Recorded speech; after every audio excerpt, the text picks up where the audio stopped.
And I've had the privilege of working on some of the world's greatest brands. And I basically cracked the code on how to build a great brand.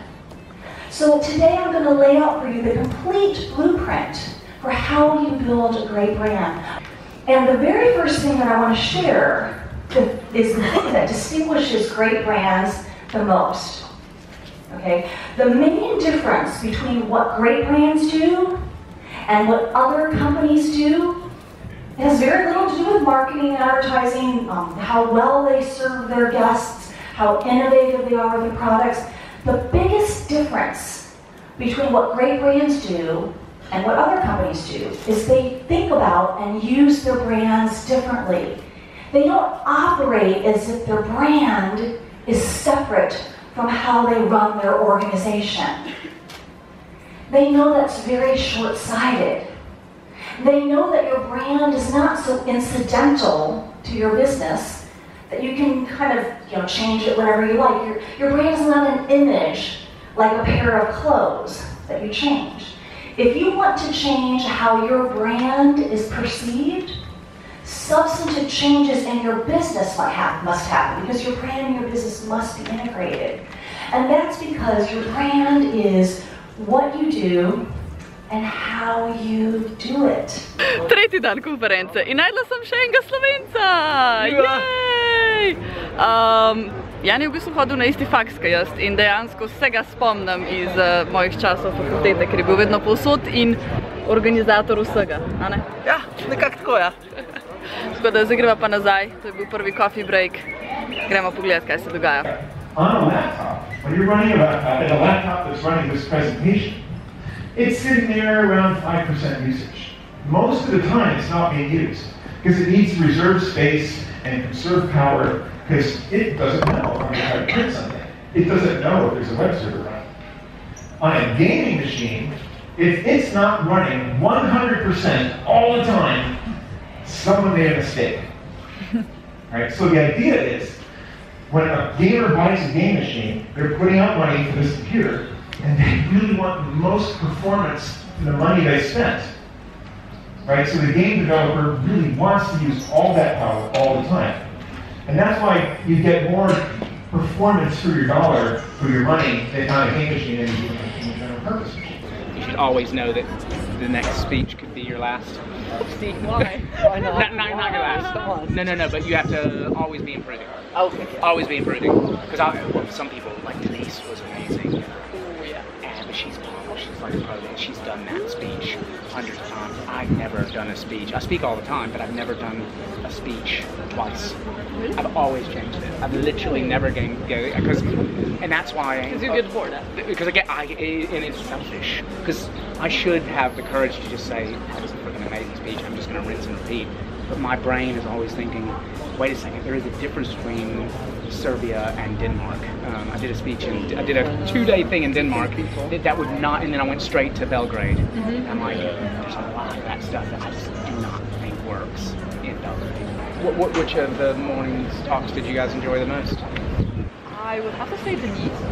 Yeah. It was very interesting to me how, like, I was just observing, like, how the whole thing was structured and how she went with her energy, like, through the blog. But what I noticed was she changes the pitch of your speech whenever she sells her site, her book, anything. Yeah. She was like really like put together and everything. And then like something clicked in her head and she was like, if you want to do this, you can go to my website and download it here. And I was just like, I mean, this would be nicer if it would be just like one whole thing. And then I started thinking, is that something she does on purpose? With the fact that she's so trained in the whole speaking experience and everything, so is that something that she does on purpose? Or is it like a natural pick because you don't feel confident selling your own stuff? Which I sometimes also feel. It's the latter. It's definitely the latter. I feel. I also think it's quite an American thing of like going into that sort of high voice in it. It's kind of how they do apologetic tone, and kind of this where British is more like when I have to drop the name of my book, I do it in a self-deprecating manner, and the next slide has images populating of amazing books by Mark Schaefer and Hanley. So a lot of my friends, and I say, oh, and their books are probably are better than mine. Buy theirs first. So there's a certain British kind of self-deprecation. In the end, I've pimped my book, I've promoted it, and I've promoted loads of other people, but I feel better. But like when you're a pro like that, like Denise, it's polished, and that's just a natural thing that she thinks that she's feeling better by kind of getting into a different, because it almost feels like it's a different her. It's the used car salesman her. Exactly. If you call now in the next 5 minutes, you will get listening for free. Is that? Exactly. We were like in the same moment. We just turned to each other and said, "Did you notice that?" Yeah. Am I the only one hearing it? Or yeah. I mean, is she now going to hate us for us talking about this on? I don't think so. Okay, yeah. You will just cut the audio. I mean, I will cut the audio. I will get to her website. I will download everything. No, she was brilliant. I will read everything. I mean, if I will like the content that she's providing, I'm going to go to Amazon and buy the book. Yeah. And you didn't necessarily mind that, but you noted it as a different tonal change. If it's a intentional thing or it's a natural thing that spurs out. Because I notice with myself that whenever I need to sell that I get a little bit jittery and weird and high-toned voice, like a natural response, even though I'm trying to suppress it. It's the body's response to like a little maybe stress, maybe like you're not so secure, or as you said, you try to paint it in some other way, you know, like.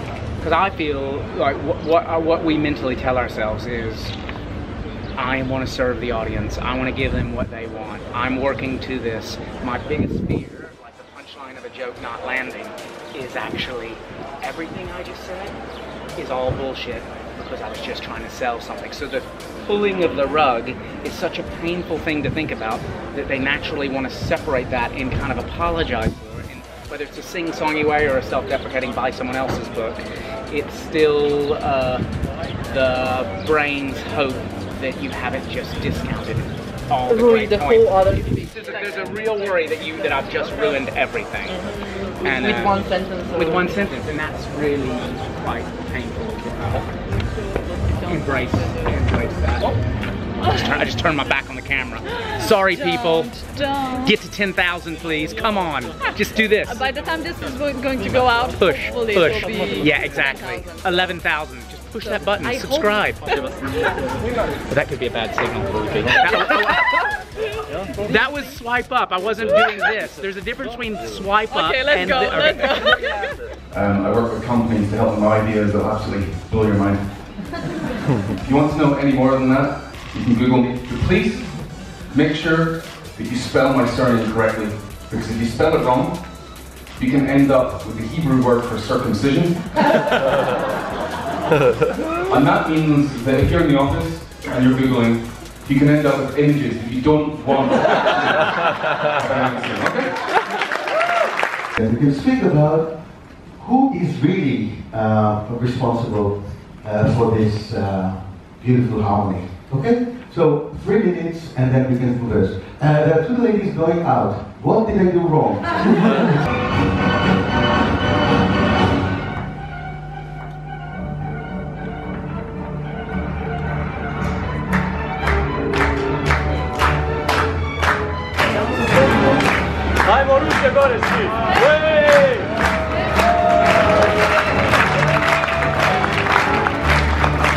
Lej to svetlobo.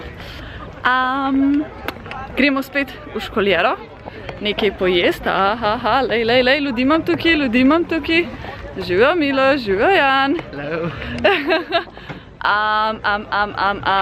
Ja, gremo pojesti v školjero, potem bomo videli kako naprej, v glavnem hotela sem posnet, ker je ful lepa svetloba in se ful lepo vidi vse skupaj in razpada mi tripod, zato se kamera tako miga čuden.